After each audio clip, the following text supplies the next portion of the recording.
এরপরে দেখো তোমার 14-এ আছে none of the work dash done properly. Okay, তাহলে এটার উত্তর কি হবে? এটার এখানেও কিন্তু তোমাদেরকে খুব ভালো করে বুঝতে হবে যে the work of the work হলো একটা প্রেপোজিশনাল ফ্রেজ। আমি এখানে লিখে দিচ্ছি, প্রেপোজিশনাল ফ্রেজ।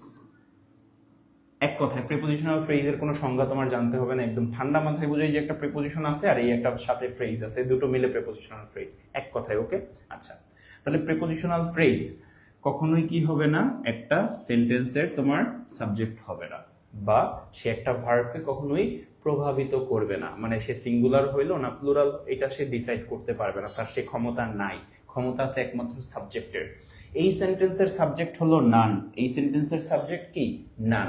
দেখছো, একটা বুঝলে কিন্তু বাকি সব কিছু বোঝা যায়, বাট মুখস্থ যদি 100টাও করো কাজ হবে না, ওইটাই বুঝবা, ওই যেটা পড়ছো ওইটাই বুঝবা, ওইটাও ভুলে যাবে এক সপ্তাহ পরে। হ্যাঁ, আচ্ছা, তাহলে দেখো এই যে নান হলো সাবজেক্ট। এখন নান এর পরে আবার বিশেষ একটা তোমার নিয়ম আছে গ্রামারের। কিরকমের? নানের পরে যদি আমার থাকে একটা প্লুরাল নাউন, সেক্ষেত্রে আমার ভার্ব হবে কি? প্লুরাল। নানের পরে যদি থাকে একটা আনকাউন্টেবল নাউন বা সিঙ্গুলার, সিঙ্গুলার তো থাকবে না, কখনোই থাকবে না, কারণ একটার মধ্যে আবার নান কিভাবে হয়? এটা হয় না।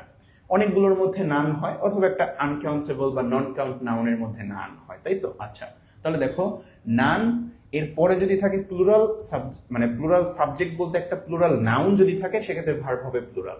নানের পরে যদি আমার একটা আনকাউন্টেবল বা নন কাউন্ট নাউন থাকে, সেক্ষেত্রে আমার ভার্ব কি হবে বলো তো? সিঙ্গুলার হবে।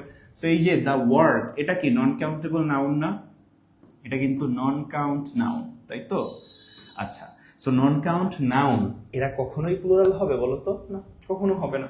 সো যেহেতু তারা প্লুরাল হবে না, এখানে যারা যারা যারা প্লুরাল আছে কেটে দাও ভাইয়া, ভেরি সিম্পল, ইজ হলো অ্যান্সার আমার। নান of the work is done properly, মানে কোনো কাজে কি ঠিক মতো করা হয় না।